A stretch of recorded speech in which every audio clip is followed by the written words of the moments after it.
પ્રત્યેક વસ્તુ છે ને એની એક પૃષ્ઠભૂમિ હોય છે, અને પૃષ્ઠભૂમિને તમે સમજો, જાણો, તો એની ઉત્તર ભૂમિને તમે બરાબર સમજી શકો.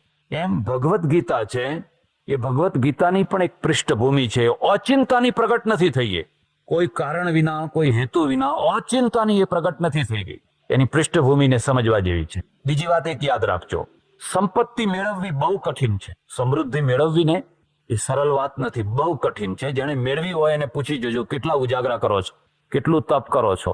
નહીં ખાવાનું, નહીં પીવાનું, નહીં, લોકો મોજ શોખમાં ફરતા હોય ને એ પૈસો પૈસો પૈસો.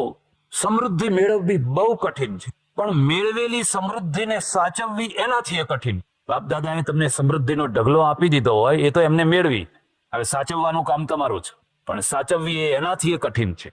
યશ મેળવવો કઠિન છે, તમારો યશ થતો હોય બહુ કઠિન છે, પણ યશને કાયમ રાખવો, યશને સાચવી રાખવો એ એનાથી એ કઠિન. સમૃદ્ધિની જે ભરતી ઓટ છે ને એના કરતા યશની ભરતી ઓટ બહુ દુઃખદાયી થાય. તમારે ત્યાં 5 લાખ પડ્યા છે કે 10 લાખ પડ્યા છે, એ કોઈ જોવા આવે? એ 10 લાખના 5 લાખ થયા તો તમને જ ખબર પડે, કે બીજા બધાને બહુ ખબર ના પડે, ખાલી તમે જ જાણી શકો. પણ 10 લાખના યશમાંથી 5 લાખના યશમાં તમે આવી જાઓ ને, અને 5 લાખમાંથી 5000માં આવી જાઓ ને, એ તો આખી દુનિયા જાણે. યશની જે ઓટ છે ને એ બહુ દુઃખદાયી છે. મેળવવું કઠિન છે, પણ મેળવેલાને સાચવવું એ બહુ કઠિન. ના મેળવવું સારું છે, તમે ના મેળવો ને એ સારું છે, પણ મેળવ્યા પછી ઈચ્છા વિના ખોઈ નાખવું ને એ બહુ દુઃખદાયી છે. છોકરો ના હોય એ સારું છે, પણ છોકરો મેળવ્યો અને પછી ખોઈ નાખ્યો, હવે એ કેટલું મોટું દુઃખ છે. એના કરતા નતું એ સારું છે. પણ મેળવવું, સાચવવું, બધામાં માણસના હાથ ટૂંકા છે, અને ટૂંકા છે એટલે ભગવાનના શરણે જવાની જરૂર છે. જો મારા હાથ પૂરેપૂરા લાંબા હોત, જો તમારા હાથ પૂરેપૂરા લાંબા હોત, જો બધાના હાથ પૂરેપૂરા લાંબા હોત ને રાવણ રણમાં રોડાયો ના હોત, તો રાવણ અમર થયો હોત, તો હિટલરને મરવું ના, આત્મહત્યા ના કરવી પડી હોત. આટલો મોટો હિટલરને અંતે હાથ એટલા ટૂંકા પડ્યા કે આત્મહત્યા કરીને મરવું પડી. લાંબા હાથ વાળો માણસ પણ અંતે ટૂંકા હાથનો થઈ જતો હોય છે. એટલે સત્તા મેળવવી, કોઈ પણ વસ્તુ મેળવવી એક વસ્તુ છે, પણ એને ટકાવી રાખવી અને સાચવી રાખવી બહુ કઠિન છે. કઠિનમાં કઠિન છે. માણસનું ખરું જીવન તો મેળવ્યા પછી શરૂ થતું હોય છે. મેળવવાનો જે પીરિયડ છે એ તો તપનો પીરિયડ છે, અને તપના પીરિયડમાં માણસ સાવધાન રહે. પણ મેળવ્યા પછીનો જે પીરિયડ છે ને એ ભોગનો પીરિયડ છે, મોજ શોખનો પીરિયડ છે, અને એમાં એ ગફલત આવી જાય, એમાં એ બેભાન થવા લાગે. એટલે મેળવેલાને એ સાચવી શકે. એટલે તમારે જઈને જોવું હોય તો જોજો. લોકો એમ કહેતા હોય છે કે આ પેઢી તો 7 પેઢીથી ચાલી આવે છે. કેટલાકના નામ, વેપારીઓના નામ હોય ને, એમના નામ ના હોય, એમના બાપાના બાપાના બાપાના બાપાના, 4th, 5મી, 6ઠ્ઠી પેઢીના નામ હોય. અને 6ઠ્ઠી પેઢીથી 7મી પેઢીથી એ નામ ચાલ્યું આવતું હોય. અને ઘણાના નામ એવા હોય કે આજ મૂક્યા હોય ને કાલ ઉખડી જાય. આજે પાટીઓ સરસ મજાનો પેન્ટરને કહ્યું હોય કે આખા ગંજ બજારમાં ના હોય એવું પાટીઓ બનાવી મારો. કલરમાં શું જાય છે? કલર જ કરાવવો છે ને. એટલે આખા ગંજ બજારમાં ના હોય એટલું મોટું સરસ મજાનું બોર્ડ બનાવી દે. બીજા ને ત્રીજા વર્ષે જુઓ બોર્ડ ઉખડી ગયું હોય, બોર્ડની જગ્યાએ બીજું બોર્ડ આવી ગયું હોય. પેલો 7 પેઢીથી બોર્ડ લગાવીને બેઠો છે, એના ઉપર ધૂળ ચડી ગઈ છે. આવડું નાનું સરખું છે, બરાબર વંચાતોય નથી, પણ એને હવે બોર્ડની જરૂર, એને પ્રદર્શનની જરૂર નથી, કારણ કે એના મૂળ તો મોઢે ઉતરી ગયેલા છે, અને પેલા નવા નવાની જરૂર છે. એટલે ન મેળવવું સારું, પણ મેળવ્યા પછી એને ઈચ્છા વિરુદ્ધ ખોઈ નાખવું. ઈચ્છાપૂર્વક ખોઈ તો વાત જુદી છે, ઈચ્છા વિરુદ્ધ એને ખોઈ નાખવું ને બહુ દુઃખદાયી છે, આઘાતજનક છે. ભગવદ્ ગીતાની કથાના મૂળમાં સંપત્તિની કથા છે, સમૃદ્ધિની કથા છે, અને સમૃદ્ધિને, સંપત્તિને સાચવી ન શકનારની કથા છે. એક જ કુટુંબના 2 ભાઈઓ, એક જ કુટુંબમાં જન્મેલા, એક જ કુળ પરંપરામાં જન્મેલા એવા 2 ભાઈઓ, 2 રાજ કરે. એક હસ્તિનાપુરમાં અને બીજો ઇન્દ્રપ્રસ્થમાં. બંને રાજ કરે સારી રીતે. એક બીજી વાત યાદ રાખજો, સંપત્તિના ઘણા ગુણો છે. ગરીબ રહેવું ને ભિખારી રહેવું એના કરતા પૈસાદાર થવું સારું છે. એ તો કે મહારાજ તમે શું કહેતા? તો અમને બધાને ખબર જ છે. ખબર જ છે. પણ સંપત્તિના 1000 ગુણ હોવા છતાં એના 3 દોષો છે. યાદ રાખવા હોય તો રાખીએ. એના મુખ્ય 3 દોષો છે. એ 3 દોષોમાંથી જો તમારી સમૃદ્ધિ પાર થઈ ચૂકી હોય ને, તો તમે જનક છો, તમે રામ છો, તમે કૃષ્ણ છો. જે 3 દોષોમાંથી તમારી સમૃદ્ધિ પાર થઈ ગઈ હોય તો એનો સૌથી પહેલામાં પહેલો જે દોષ છે ને એ ભય છે. સમૃદ્ધિ, સંપત્તિ કદી પણ ભય વિનાની હોતી નથી. જેટલી વધારે એટલો ભય વધારે. ભિખારી રોડ ઉપર સૂતો હોય કે નહીં સૂતો હોય, એનું પેલું કોથળા જેવું હોય એ માથે મૂકીને ઊંઘ્યો હોય ઘસઘસાટ, આજુબાજુથી લોકો જતા હોય. પણ પૈસાદાર માણસ ઘરમાં ઊંઘી ન શકે. ઘરમાં એ રૂમ ને રૂમમાં એ રૂમ, અને એમાં એ સૂતો હોય પેલા કબાટની જોડે, અને તે પાછો એકવાર ઊંઘ જાગી જાય એટલે વિચાર આવે પેલો સ્ટાપડી બંધ કરી છે કે નથી કરી, કદાચ રહી ગઈ હશે, એટલે ઊભો થઈ ઊંઘમાંથી ઊભો થઈને જઈને પછી જોયા ના ના બંધ છે ખરી હો, બંધ છે ખરી હો. સમૃદ્ધિ કદી નિર્ભય નથી હોતી, કારણ કે લૂંટાવાની જગ્યા જે છે ને, પેલા ભિખારીને કોણ લૂંટવાનું હતું? એના પાસે શું લૂંટાવા જેવું છે? એ તો બિચારો ઘસઘસાટ ઊંઘ્યો છે. નવાઈની વાત એ છે એના આખા શરીરે મચ્છર ચોટ્યા છે, પણ એને મેલેરિયા નથી થતો. અને મને 2 મચ્છર ચોંટે, તમને 2 મચ્છર ચોંટે, ત્રીજા દાડે મેલેરિયા થયો સમજો. પેલાને મેલેરિયા પ્રૂફ ભગવાને બનાવી દીધો છે કે આ મચ્છર ને તું બે ભેગા આખી જિંદગી. પેલા તો મચ્છર આવશે નહીં તારી પાસે, એ જોઈ જશે કે આ લોહીમાં કઈ એટલો સ્વાદ, એટલે શેઠનું લોહી મળે, વાહ, મજા પડી જાય. એટલે પહેલા તો એ મચ્છર તારી પાસે આવશે નહીં, અને કદાચ આવશે તો તને કઈ એની અસર થવાની. એ ઘસઘસાટ ઊંઘ્યો છે, જઈને જોજો ઝોંપડપટ્ટીમાં ગટરની બાજુમાં જ ઝોંપડા હોય, એ ગંધે આવતી હોય, મચ્છરે આવતા હોય, બધું આવતું હોય, તો રહેતા શું કરે, ક્યાં જાય? દશા આપણા દેશની આ દશા છે. હું તો ઘણી વાર લોકોને પૂછું છું કે જર્મનીમાં એકે ભગવાન ના જન્મ્યો? મને બતાવજો. જાપાનમાં કોઈ ભગવાન જન્મ્યો? અમેરિકામાં એકે અવતાર થયો? ઇંગ્લેન્ડમાં એકે અવતાર થયો? અરબસ્તાનમાં એકે અવતાર થયો? ત્યાં કોઈ ઝોંપડપટ્ટી જ નથી. જોઈએ એટલા મકાન, જોઈએ એટલા ઘર, જે જોઈએ એ મળે તમને. અને જ્યાં અવતારો ઉપર, અત્યારે તો 1000 જીવતા ભગવાનો જ પાછા. પેલા થઈ ગયા એ નહીં, પણ આમ હાલત હારતા એમાં 2-3 તો મારા ઓળખીતા જ પાછા. એ બધા હું એમને, મારા ઓળખીતા એમને કહું, ભાઈ જો તમે ખરેખર ભગવાન હો ને, તો કાઠિયાવાડમાં જાઓ, પાણી નથી, પાણી વિના લોકો મરે છે, ત્યાં પાણી કરો ને. કે ના, અમે આ લોકની પંચાયતમાં નથી પડતા, અમે તો પરલોકની પંચાયત કરીએ છીએ. આ લોકમાં તો જે સુખ દુઃખ હોય એ ભોગવી લેવાના. મેં કહું અમારે એવો ભગવાન જોઈએ છે કે જે આલોકના દુઃખ દૂર કરતો હોય. હવે આ કોણીએ ગોળ ચોંટાડીને ઉધારનો સોદો તમે કરાવો લોકો પર, અને લોકો ગાડા છે, ટોળે ટોળા પાછળ થતા હોય, ટોળે ટોળા. શું આપે છે તમને? તો કે મોક્ષ આપે છે. કોણ? તમારો ડોહો જોવા ગયો મોક્ષ? અહીં પાણી વિના ટટળો છો, પાણી વિના મરી રહ્યા છો, ઝોંપડપટ્ટીમાં રહો છો, દૂધ ચોખ્ખું નથી મળતું, ઘી ચોખ્ખું નથી મળતું. દુનિયામાં અહીંયા જેટલું દુઃખ છે કોઈ જગ્યાએ આટલું દુઃખ નથી. કનડગતનો પાર નહીં. ઓફિસરોની કનડગત, રાજકારણની કનડગત, ફલાણાની કનડગત. જીવવું તે કેવી રીતે જીવવું? અને તોય કહો છો કે આ બધા ભગવાનો છે. કંઈક ભૂલ થઈ રહી છે, કંઈક સમજમાં ભૂલ થઈ ગઈ. પેલા વગર ભગવાને આટલા સુખી છે. જ્યારે પણ દુનિયાનું કોઈ કામ કર્યું છે, ધરતીના માણસે કર્યું છે. આકાશના માણસે નહીં, ધરતી ઉપરના માણસે કર્યું છે. ગાંધી ધરતીનો માણસ હતો, એ કોઈ અવતાર નતો. એને કોઈ દિવસ એમ ના કહ્યું હું સુપરમેન છું અને હું ફલાણાનો અવતાર છું, એવું કોઈ દિવસ ના કહ્યું. ધરતીનો માણસ છું, ભૂલો કરું છું, પડું છું, આખડું છું, ઊભો થઉં છું, અને જે ભૂલ હોય એ કહી દઉં છું. એણે આ દેશનું થોડુંક કંઈ કલ્યાણ કર્યું. જ્યારે પણ દેશ ઊંચો આવતો હોય છે, પ્રજા ઊંચી આવતી હોય છે, અને ધરતી ઉપરના માણસોથી આવતી હોય છે. પેલા આકાશના માણસો તો તમને કલ્પનામાં પેલી ઘેનની બાળાગોળી આપીને એમ બહેનો પેલા આપતી, એમ તમને ઊંઘાડી દેવાનું કામ કરે છે. સુઈ જાઓ ભાઈ, હમણાં કલયુગ ચાલે છે એટલે આવું જ ચાલવાનું છે. હમણાં કઈ ચાલવા, હમણાં સતયુગ આયેગા, એમ કે પેલા દિવાલો બગાડો બધી ભાઈ, સતયુગ આયેગા, એ દિવાલો બગાડો. શું એમ થાય કે આ દેશને કેટલો ઊંધા રવાડે ચડાવવામાં આવ્યો છે ધર્મના નામ ઉપર.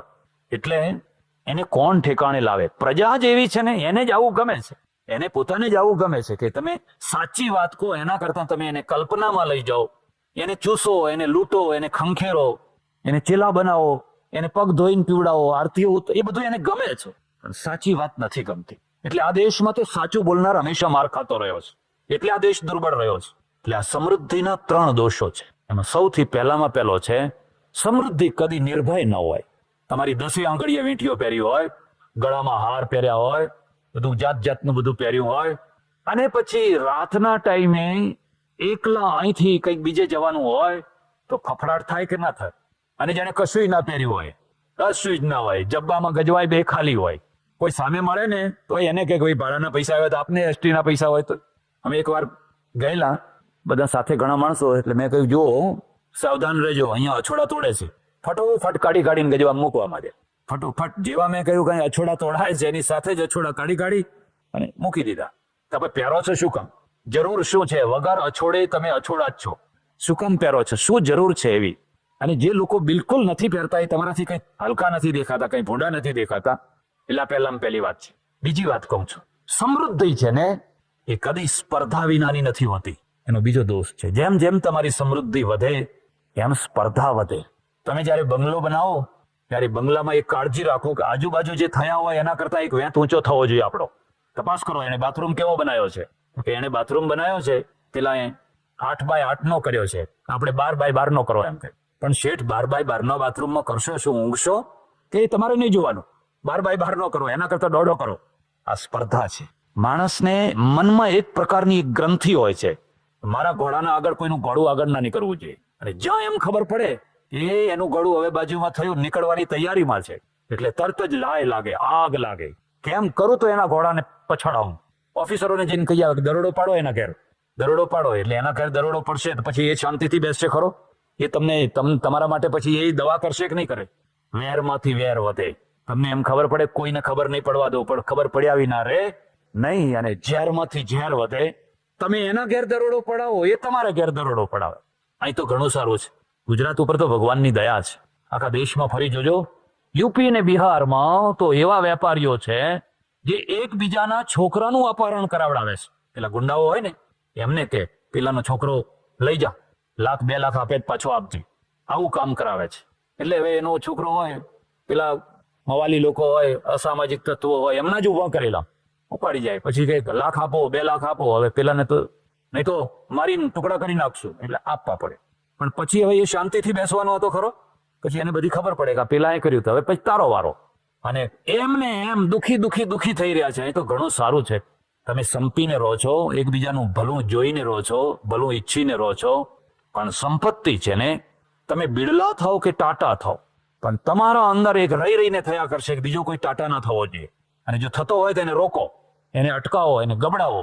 અરે બીજી વાત તો જવા દો, દાનમાં પણ તમને ના ગમે. આ વાડી ઉપર તમે 1,00,000 રૂપિયા કઈ નામ મુકાવાનું કર્યું હોય ને બીજો કોઈ 1.5 લાખ કહેતો હોય તો ઝેર જેવો લાગે. પણ સમાજને આવક થાય છે ને, બોલવા દો ને ભાઈ. પણ મારા વિરુદ્ધ મારા આગળ બોલનારો કોણ? એમ કે આ સમૃદ્ધિના દોષો છે. એટલે સ્પર્ધા છે ને, એ સ્પર્ધા એનો બીજો દોષ છે. સમૃદ્ધિનો એક ત્રીજો દોષ છે, અને ત્રીજા દોષનું નામ છે પ્રદર્શન.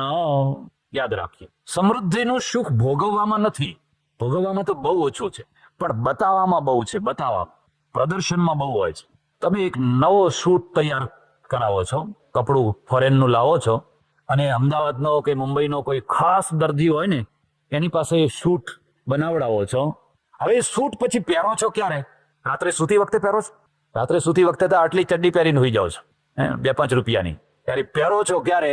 કે જ્યારે એને ઘણા માણસો જોનારા હોય ત્યારે. ઘણા જોનારા હોય એવી જગ્યાએ પહેરો છો.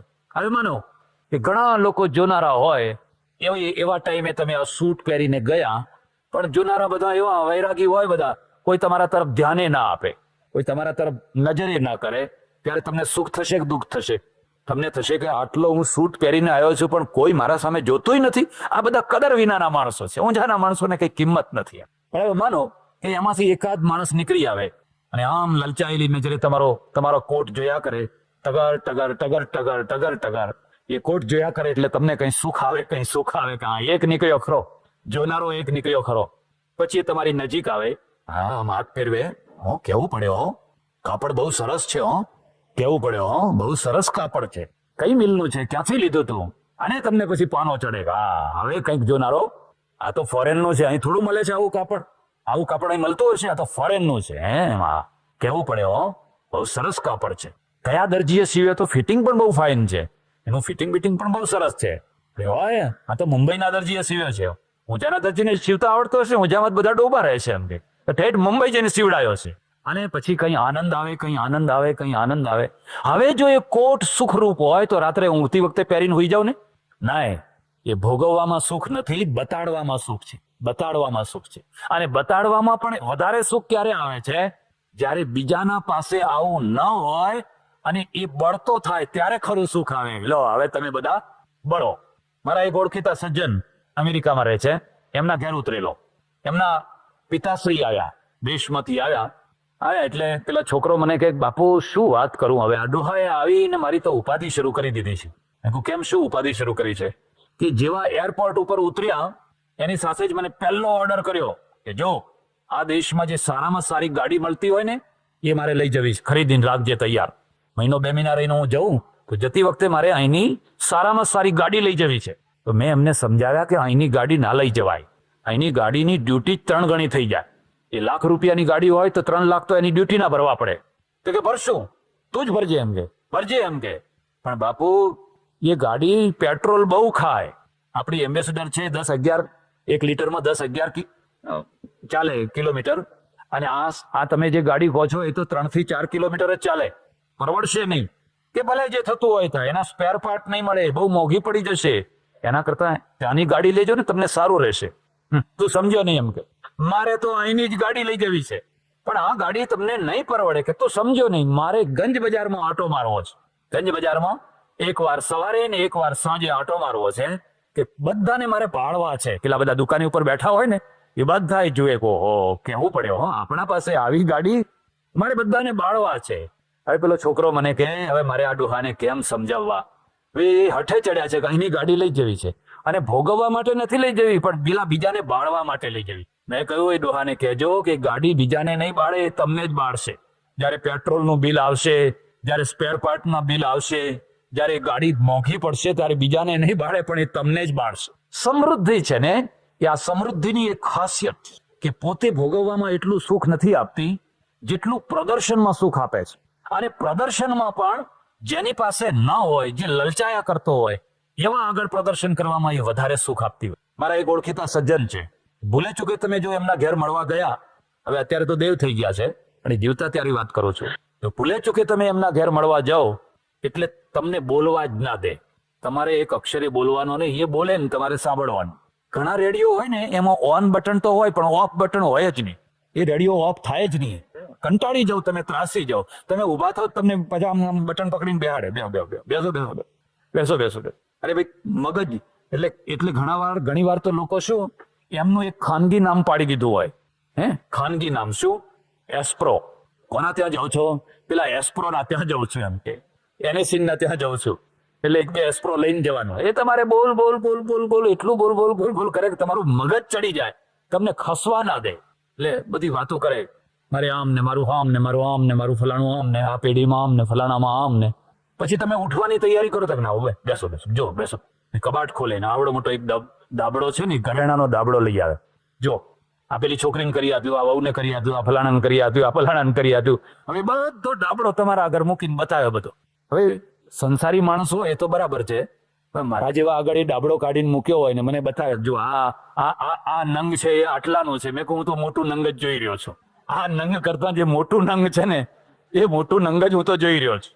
ના એ મોટું નંગ એ પણ સમજે નહીં કે એમની ધૂનમાં હોય. એ મોટા નંગ વાળો દાગીનો છે એમ કે બતાવી છે એમ કે, એ સમજતા નથી હું કોને કહી રહ્યો છું. બધું બતાવી કરે બધું. હવે આટલું બતાવે ને જો તમે 2 શબ્દો પ્રશંસાના ના બોલો તો એને દુઃખ થાય કે ના થાય? કેવું પડે, હાર બહુ ફાઇન બનાવ્યો છે, ફલાણું બહુ ફાઇન, આવું તમારે બોલવું જ પડે. હવે માડ ઉભા થાઓ, ના હેડો ચાલો મારી સાથે ચાલો, આપણા પ્લોટ બતાવું એમ કઈ. 2 પ્લોટ પણ રાખ્યા છે, 2 પ્લોટ પણ રાખ્યા છે, 2 પ્લોટ પણ રાખ્યા છે. ચાલો પ્લોટ બતાવ. એટલે ભાઈ તારા પ્લોટ ને જોઈને મારે શું કરવું છે? પણ એને શાંતિ જ ના વળે, પ્લોટ જોડાવા લઈ જાય. મને એકવાર લઈ ગયા પ્લોટ જોવા. મેં કહું આ પ્લોટ બહુ સરસ છે, મને ગમી ગયા છે, જો તમારી ઈચ્છા હોય તો આપણે અહીંયા આશ્રમ બનાવીએ. ઢીલા થઈ ગયા. મારે તો કઈ બનાવવા નતો, જોઈતા નતા, પણ હવે કીધું આને કંઈક તો કહેવા દો. શેઠ કીધું પ્લોટ બહુ ફાઇન છે, આશ્રમ બનાવ્યો હોય, હરિકીર્તન થાય, કથા વાર્તા થાય, સત્સંગ થાય, તમારી જમીનનો બેડો પાર થઈ જાય. હા પણ દસ્તાવેજ છોકરાના નામે છે ને ઘરમાં આપણું કઈ ચાલતું નથી તો આ બધું લઈ લઈને ફરે છે શું કામ? આમ બધું લઈ લઈને બતાવવા ફરે છે ને ઘરમાં કશું ચાલતું નથી. જાય આ 3 મોટા દોષો છે. તમારી પાસે સમૃદ્ધિ હોય પણ તમે નિર્ભય હો ને તો તમે જનક છો. ભલે ને લાખો રૂપિયા હોય પણ તમને એની ચિંતા ના હોય, એનો ફડફડાટ ના હોય તો તમે જનક જેવા છો. તમારી પાસે સંપત્તિ હોય પણ કોઈની સ્પર્ધામાં ના ઉતર્યા હો. ઘોડા જે આગળ જતા હોય જવા દો ભાઈ, આપણે હવના પાછળ રહેશે. ભગવાન તમારું ભલું કરે. શું કામ ચાબુક મારીને હવે ક્યાં સુધી લાલ ગુમ થઈ ગયું? હવે ઘોડું આગળ નથી વધવાનું, પેલું નવું છે જવા દો. અને આ તો રેસ છે. કોઈ વાર કોઈનું ઘોડું આગળ હોય તો કોઈ વાર કોઈનું પાછળ થઈ જાય. શું કામ ગાંઠ વાળીને બેઠા છો મારું ઘોડું પાછળ થવું જ ના જોઈએ? રાયમાંથી રંક અને રંકમાંથી રાય. આપણે તૈયાર છીએ, ભગવાન તું જેમ રાખે એમ તૈયાર છીએ. એવી ભાવના હોય ને સમૃદ્ધિ ઉપર બેઠા હોવ તો તમારી સમૃદ્ધિ તમને દુઃખ નહીં આપે. જેનું આગળ જતું હોય એને મદદ કરો. લે ભાઈ અમારાથી તો હવે આટલેથી આગળ વધાય એમ નથી, વહીવટ પહોંચી વળાતો નથી, પણ તું આગળ વધતો હોય 5-25 હજાર જોતા હોય લઈ જજે. સુખી થાઓ, આગળ જાઓ.